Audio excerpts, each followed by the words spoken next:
All right, good morning, lunchtime crowd. My name is Deanne Battle, and this is the Composite.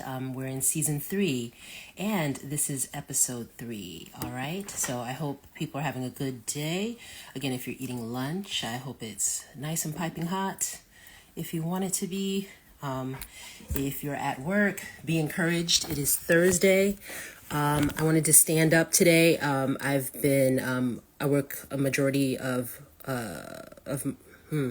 let's try that sentence again. The majority of the time this semester, I teach from home.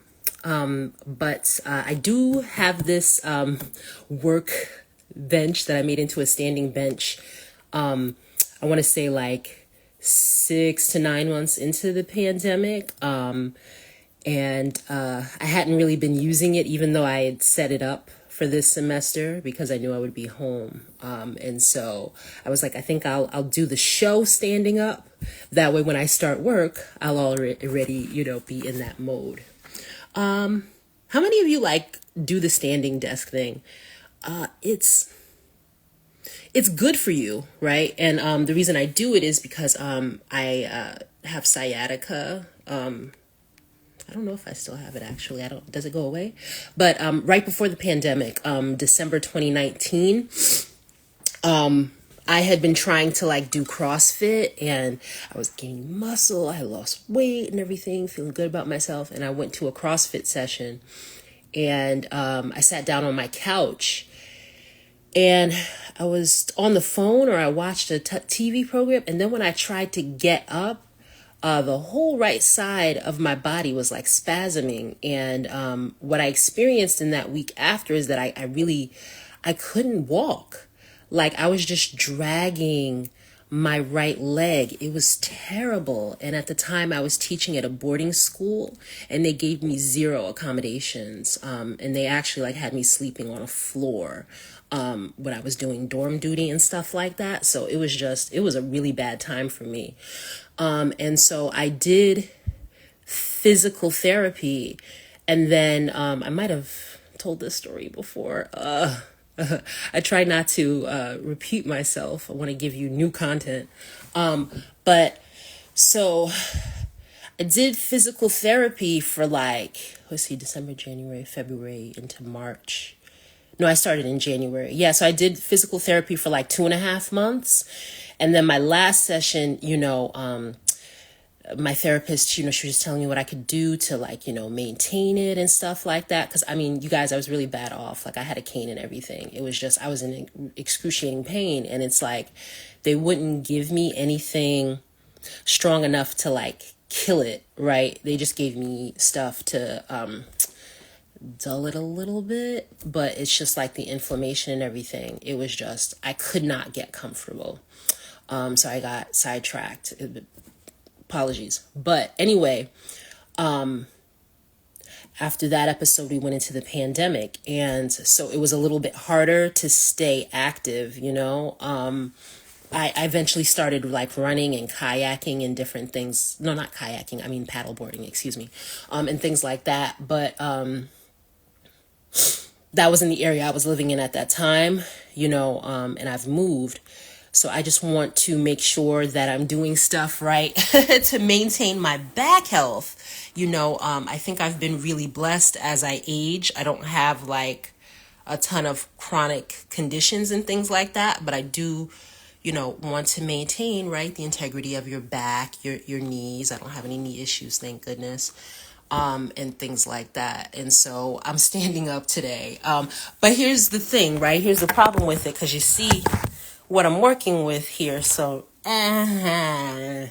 it's hard to keep it the screen in a place that is conducive, right, for the pretty production shot. So yeah, you'll get this. Hopefully no snot or anything will fly out. And then you'll get this. All right. So that's what the show will be today.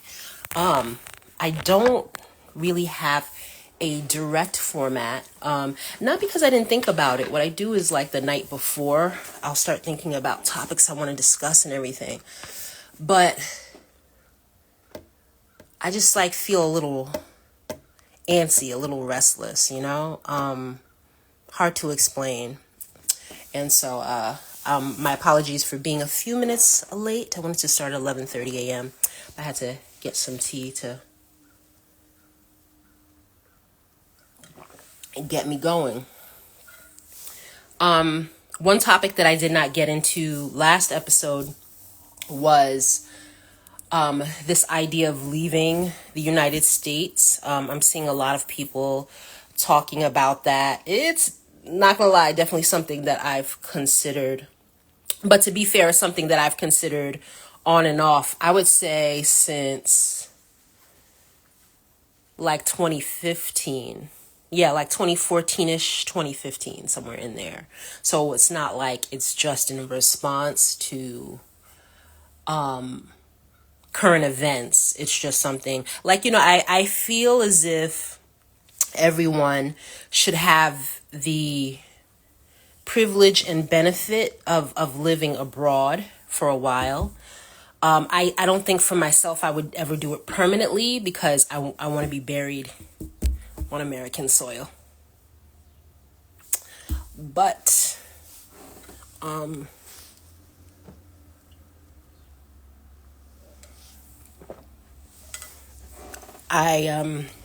because I've met different people in my life, not as many different people as I would have liked.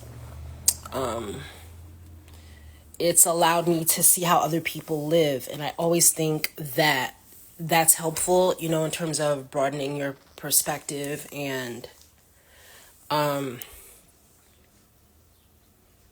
it actually, I think, sometimes solidifies who you are even more, right? Because oftentimes, you're born hopefully into a family, that loves you and cares for you. You go out into the universe, but do you ever take an opportunity to look at yourself from an outsider's perspective?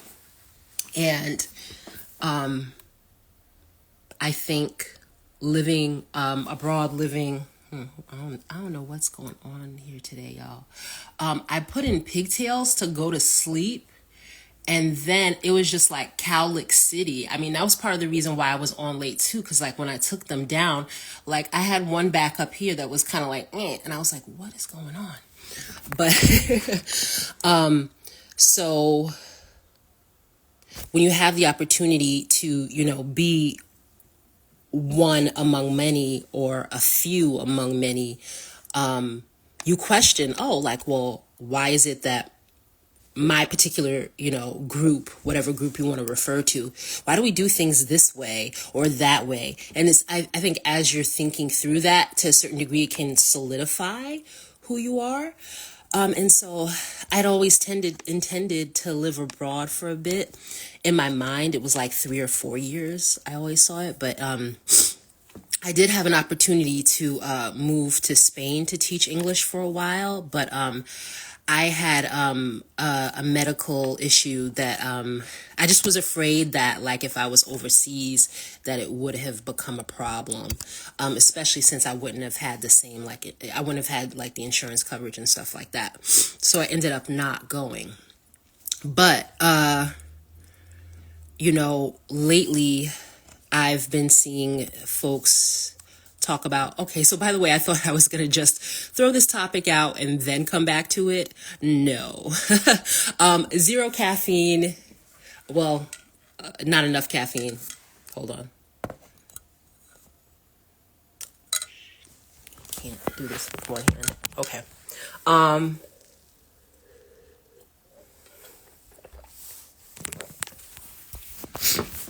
So yeah, I've been just seeing a ton of people online, especially Black.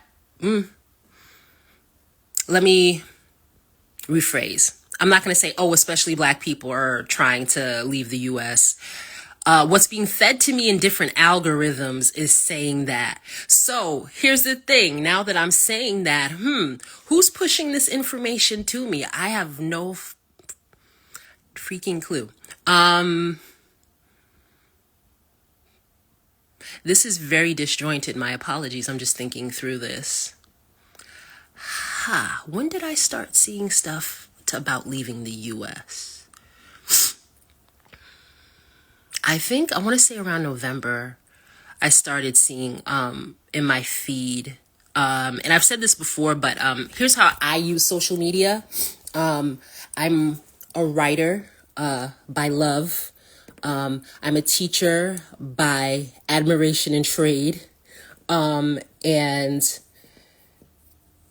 so the people that I generally tend to follow online are anybody that I respect as a public intellectual, researchers, a couple of scientists, cultural influencers, social justice advocates for whatever issues that I am particularly interested in. And that's a lot of writers and writing organizations. So that's who I tend to follow on social media. I say in the last couple of years, I started following crafters and things like that. Just again, like, I've never been good at drawing or making things, and I'm like the only person in my house, like in my family, that can't draw or make something. It's so sad. So I started following a lot of crafters, like people who, make candles and things like that, and I've really loved that. Actually, this mug, which I've had for going on 3 years now, it is from a crafts couple, a husband and wife, and it's called Humbled Hands, and they're out of Northwest Arkansas, and I love their work. I have 2 of their mugs, and I've purchased 2 of their mugs that I plan to give as gifts, but that I have not motivated to make it to the post office yet, because you have to be careful wrapping it and stuff like that.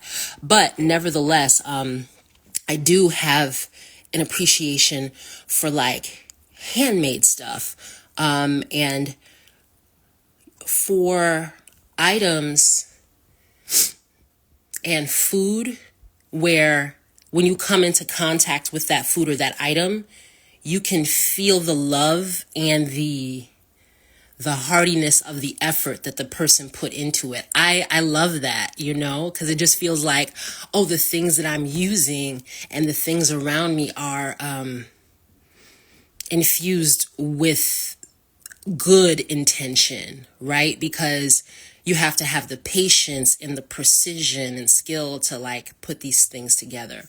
And I also follow people that do homesteading stuff. So that's pretty much my social media. And so when I log in to Instagram and YouTube and Facebook and stuff like that, I just kind of scroll like your grandma, right?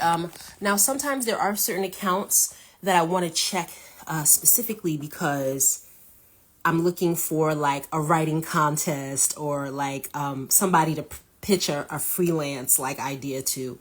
But generally, I'm just scrolling through what's there, and I hadn't actively started putting in how do you leave America, but somehow in November that content started to sneak into my feed. And then it just became, where I was seeing it every day. And so I started to click on the videos and started to read the articles and stuff like that. And I was just like, this is, some people do have some really great points. But here's what I would like to say.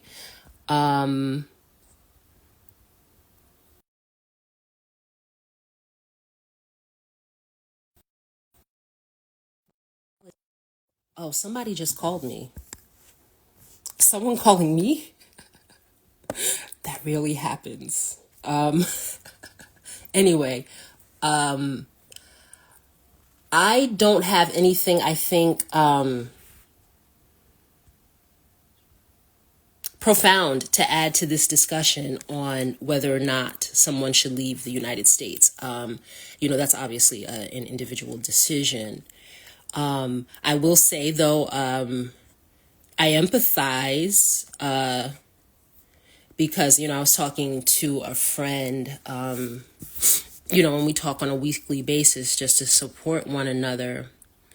But she was just talking about like how broke she is. And I said, yeah, I feel you, I've been very blessed, like I said, for this semester that I'm working the majority of the semester from home. But another reason that I'm really blessed for that is that these expenses are just like devastating me, I'm coming up short like on a weekly basis, and it's like when you have a paycheck coming in and you already know, like when you're doing the calculations, it's like, okay, so this paycheck comes in on Friday.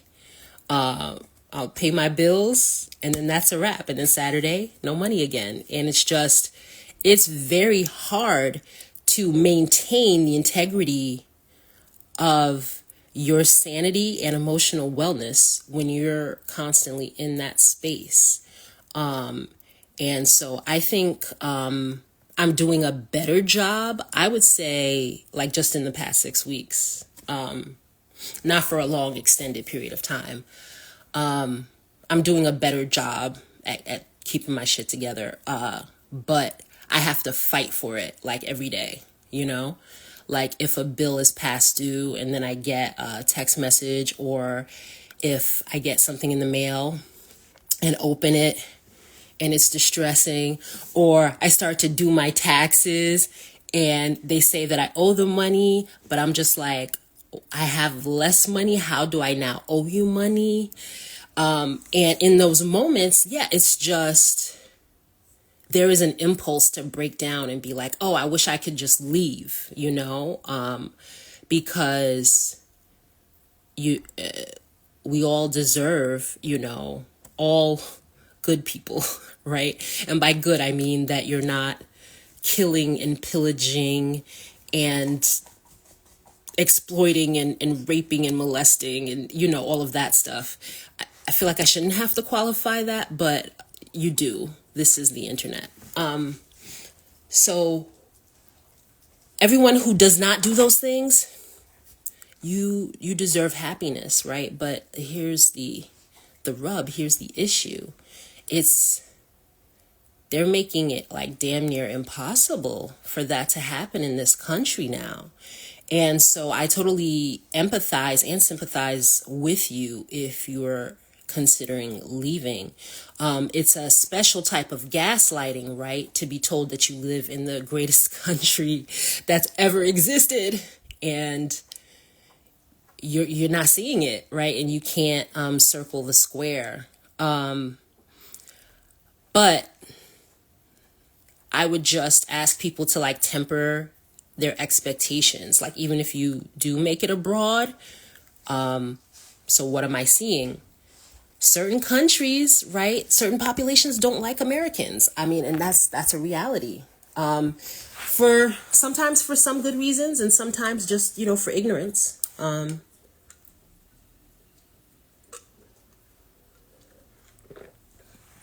And then as a Black American, I've not really traveled as much as I've wanted to, but I have been, I've been to Western Europe, and Central Europe.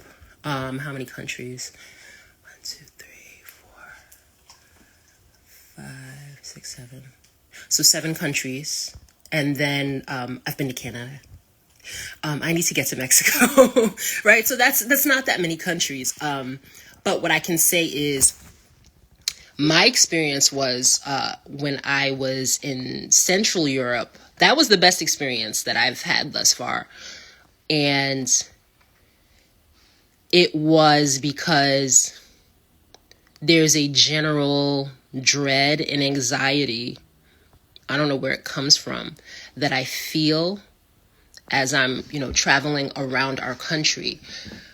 Part of it is, because I am a middle-aged Black woman and I live alone. And, I have, loving family and friends, but, they're not with me right now. And so sometimes when I'm traveling around, I'll just have a moment where I'll go, if if somebody attacked me right now, like there's no help. I actually wrote an essay because one time I was on a bus. I was going to Boston. At the time, I was supposed to be helping someone start a magazine, and she was based out of Boston. And so there was a group of us, and we were going to meet at this place in Boston. And I get on the bus, and this woman and her husband, boyfriend, they were shit-faced drunk, and they were actually drinking on the bus. And the woman took her shoes off, and she put her nasty feet like right in between the crack between the wall and the arm guard. So can you imagine if you're on a bus and you're sitting in front of somebody, and then like you see their like nasty little feet sticking in the side. And I looked around the bus and I realized, wow, there's no one that would help me, right? Because the other thing that was happening is her boyfriend was telling her to move her feet, and she was starting to get aggressive. And she was just like, oh, well, I wish that woman would say something or whatever, like she was going to do something. And I was like, am I really going to have to go to fisticuffs on a bus to Boston this morning? I was like, what is going on? And so ever since then, I've just had these moments where I'm like, okay, there's just nobody at this particular point to like help me out.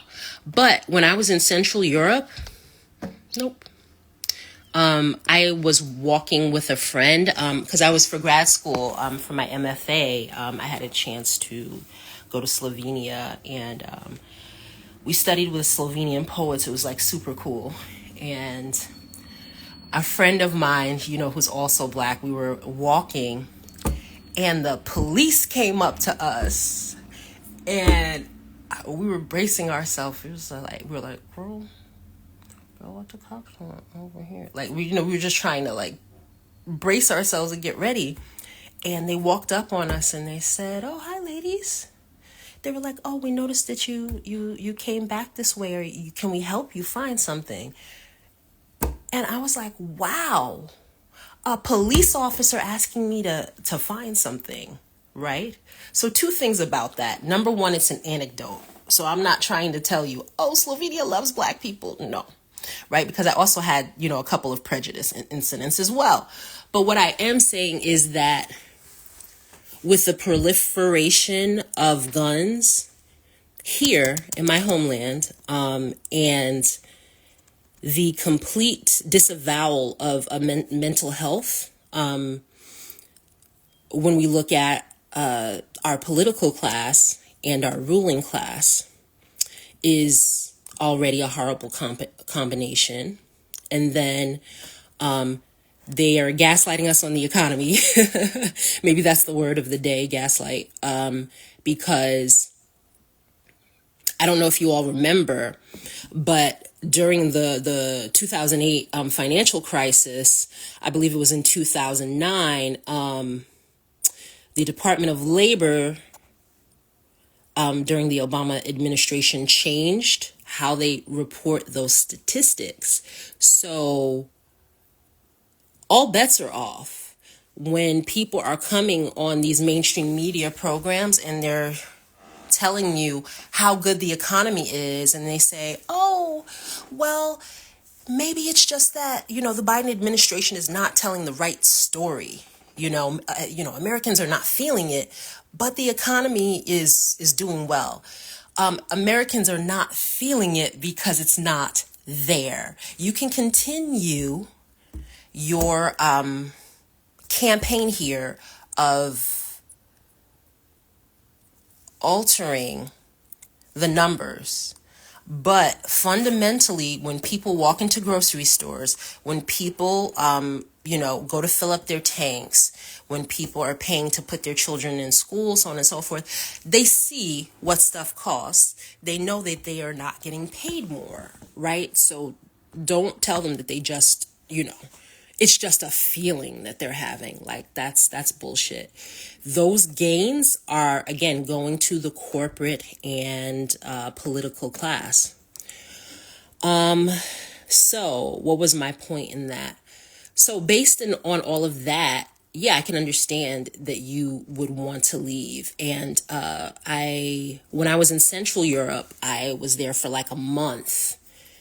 And when I came into ATL, I flew in from Munich, Germany. And this is just so emblematic, folks. Wait for this. We got to ATL, right? Number one, they kept us on the plane. Why did they keep us on the plane? Because they did not have enough TSA officers to process the international flights coming in, the international flights that they knew were coming in. They had like 2 people and they had thousands and thousands of people waiting. So they had to wait for other people to show up. Now, mind you, this was after my flight was delayed out of Munich for a day and a half. But so luckily for me, the family that I was staying with, I believe they were Croatian, but they were in Germany. And the guy was like a young guy in his 20s, but he was like hanging out with friends in Munich proper. So he rented out his room for the week. And I mean, I got acquainted with his auntie and his family, and they kept trying to feed me. They were really lovely. So long and short of it is they let me stay an extra day. They were totally wonderful. But American Airlines, get your life together, right? So a day and a half late on the flight. I want to say an hour on the tarmac. And then almost 4 hours waiting to get processed. My father had come to pick me up. And, my father, he had a medical condition. It's better now, but like he couldn't sit and wait that long. So I felt so badly because my family had come to get me. I was like, I can't get out. And I mean, I even took pictures. Maybe I'll attach the picture to this broadcast so you can see. It was insane. And I'm spending so much time on this story because it was like, okay, I was in Central Europe and then I came to Germany so I could fly back home. And the minute I touched down in the United States, it was some fucking bullshit. I was like, wow, how? Maybe this was always where we were supposed to be, but how did we get here? As a Black person, I'm used to a certain level of discrimination, inconvenience, invisibility, disavowal, all of that stuff. And it's problematic, but I'm used to that part of it. But the sheer incompetence that is happening in the United States right now, my God, ladies and gentlemen. Whew. So I understand you want to leave. I want to leave too. But I still love my country, right? What do you do? And I'm owed particular things, right? So hypothetically, what if these different videos and posts are being shown to me specifically to get rid of me? Because that ain't gonna happen. My ancestors, filler. Everything that they went through and sacrificed, I'm not just going to walk away from that ever, So even though I'm interested in taking a break, right? That's kind of, I think, what a lot of people want, just a break. Just some place that's quiet, where shit works.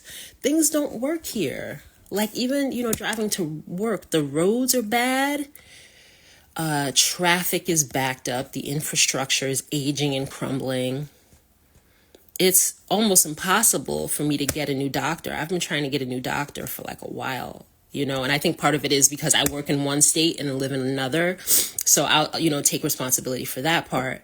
But it's just like, I don't have enough money to move now, right? So it's just like some of the things that are touted about how wonderful things are here, not some, most cost money, you know? So what that tells me is that what we pay in taxes and things like that are not really going toward creating a base level American experience, right? A base level American experience. And what I mean by that is like, do you have access to clean water? Do you have access to food? Secure housing? Can you get medical assistance? Can you get an education? Can you get a job? Things like that. All of those things that I just mentioned, those categories, all of those are in crisis. All. And I really think it's at an inflection point, because there are limits to what people can deal with. There just are. And we're still a young nation. And so, you know, I've mentioned this before. In some regards, maybe we're overdue for a revolution. I don't know. And I'm not calling for one. I mean, I'm with the bullshit, but I'm not calling for one. But at this, same point, it's just some people that I've, pundits that I've watched, especially if they're international, if they're from somewhere else, they're like, oh, these are growing pains and stuff like that. But damn, it is painful. But as a Black American, like, where do I go? Right? Because in Central Europe, yes, I didn't feel that existential dread that I feel walking around America, because like at any time in America, something could go horribly wrong. And if you don't have the money to pay for it, you are stuck, right? So that's how people are ruined by medical bankruptcy and different things like that. Okay, so there's no safety nets, and our political class, they definitely want to get rid of Social Security. Both sides of the aisle, don't let them lie to you. They're fucking lying. They both want to crack open the Social Security and send it to the Ukraine and Israel and more defense contractors and more overpriced drugs from Big Pharma. All of that is already baked in. It's not the bug, it's the feature. But I don't know, as a Black American, where I go, where I'm loved. I don't think that place exists. Okay. For example, so something I saw yesterday that was really annoying me is this woman gets on there and by there, I mean X. She gets on X and she's like, oh, you Black Americans, you have like a colonizer's mentality. You're going to Ghana and taking all the land from people, blah, blah, blah, blah.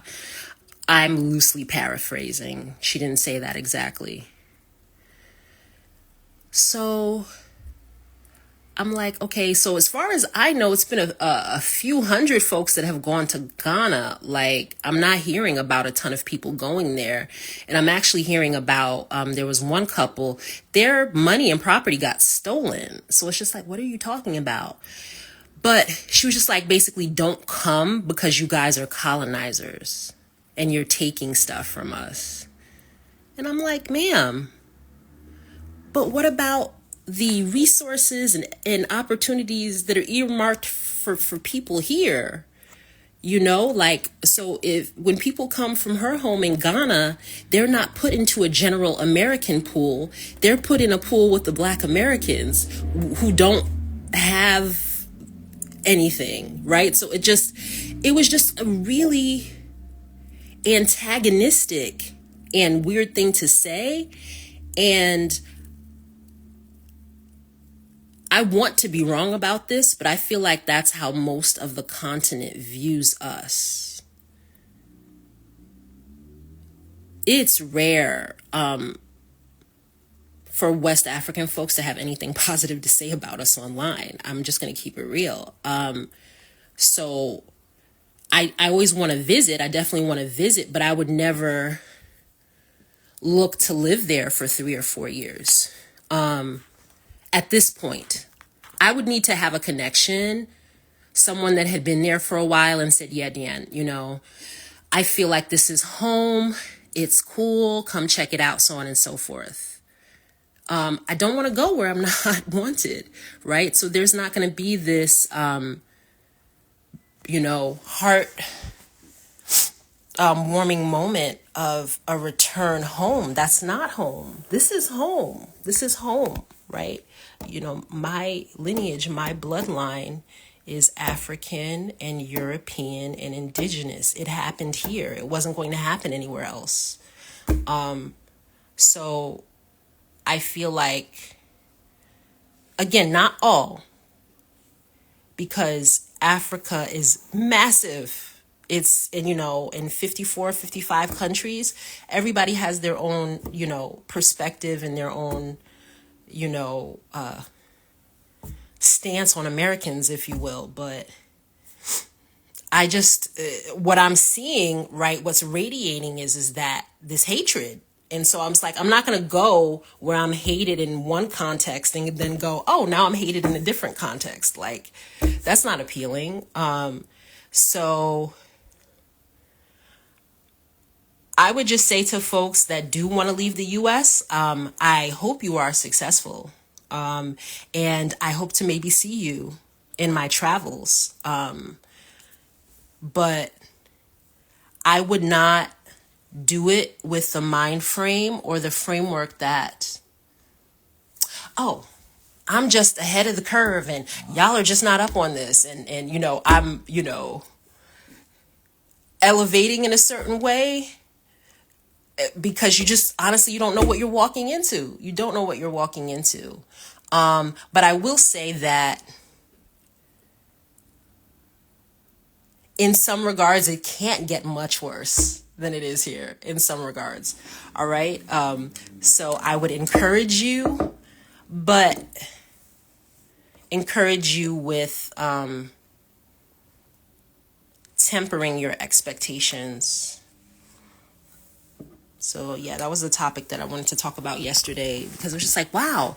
I was like, it's just like a full court press. Everybody being like, hey, Black woman, have you considered leaving the US? And there are some Black women that have networks that are doing, I think, really good work about keeping people informed and educated on how do you make this happen? Like, what does that process look like? So, my hat's off to them for doing that. I just, like, I saw this couple, and they're an older couple, but they were just so condescending. They were like, well, you don't have passports. You don't do your research. You da-da-da-da-da. I just am,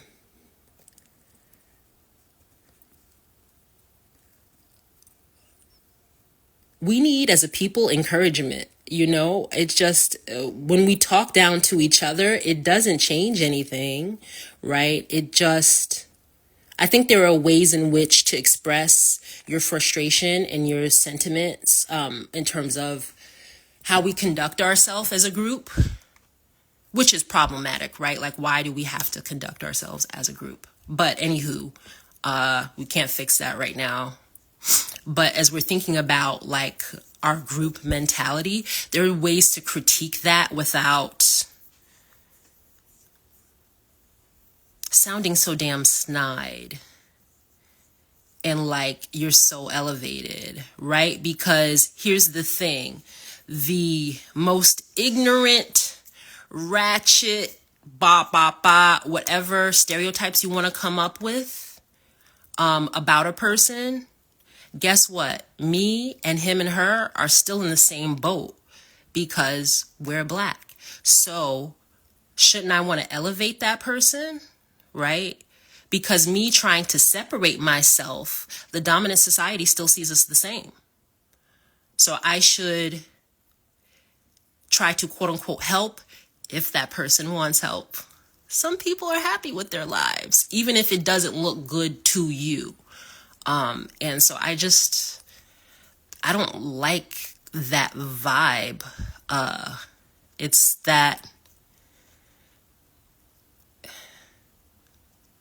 I was gonna say a particular pundit's name because he's always talking down to black people and cursing at them and stuff. But no, we're not gonna go there. But other things. Was there anything else that I wanted to talk about? Yeah, I wasn't expecting that topic to have so much zhuzh, for lack of a better word. But it was something that I wanted to mention yesterday. And there was something else. Goodness, my apologies that I'm forgetting. I think that's enough. Really glad that spring is springing, as I mentioned. I think it's really improved my mood, even though at this point in time I'm broke, right? But my mood is a little lighter because the sun is out. I started really taking vitamin D. I mean, I feel like I've been vitamin D deficient for forever, but I really, in the past, I would say since September, really said, no, really, Deanne, you have to take this vitamin D. Like, you have to be on it. And in general, I feel like it's helped improve my mood. I was just so sad and forlorn last year, and it was mostly because of work, because I was just working at a horrible place. Like the students, so many of them are like future white collar criminals of society. Like, anywho, we're not going to get into that, but God bless. Hopefully they make it through the school year without a gun scare. Long story. Now, when is the next episode coming out? I've found that it's hard for me to motivate on Fridays to get an episode out, partially because one of my writing groups meets on Fridays, but partially because this semester I have Fridays off, and so Fridays seems like, okay, I can decompress. Because one thing about working from home is that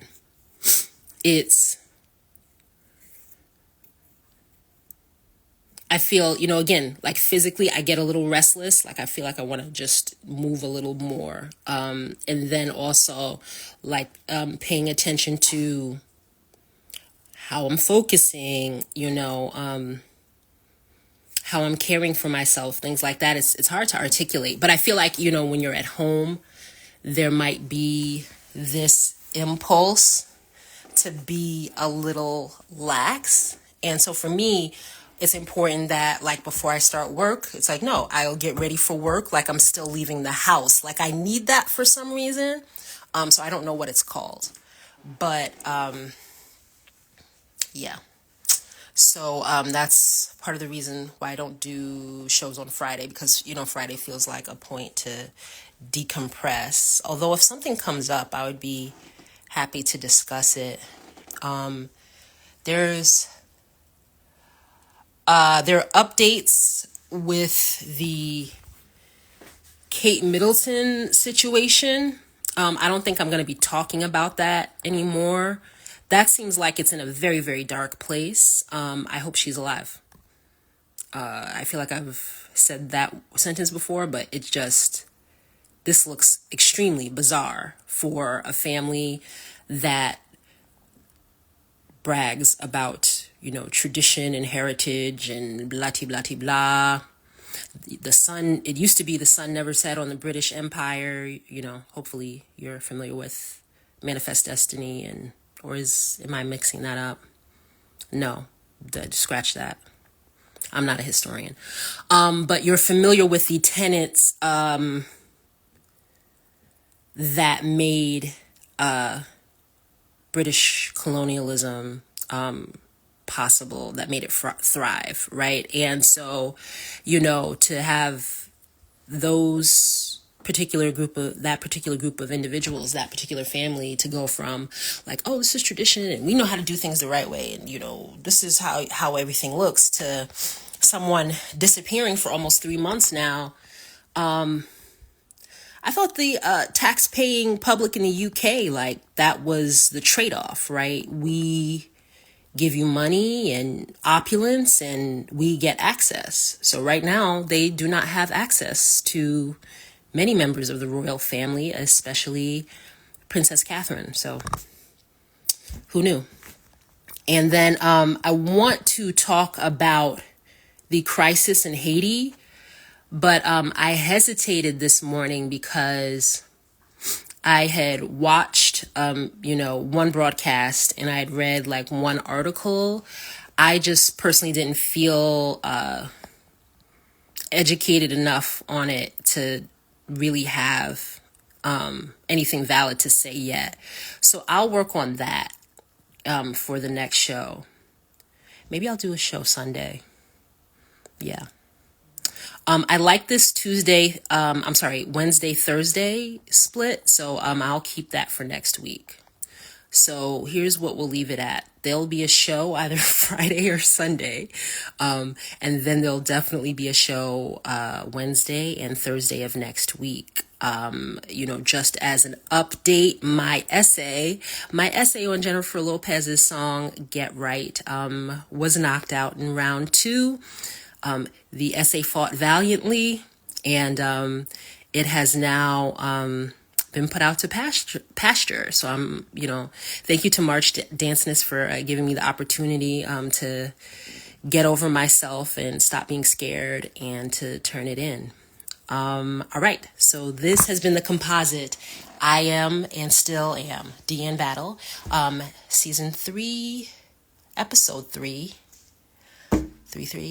And I hope you enjoy the rest of your day and have a great weekend.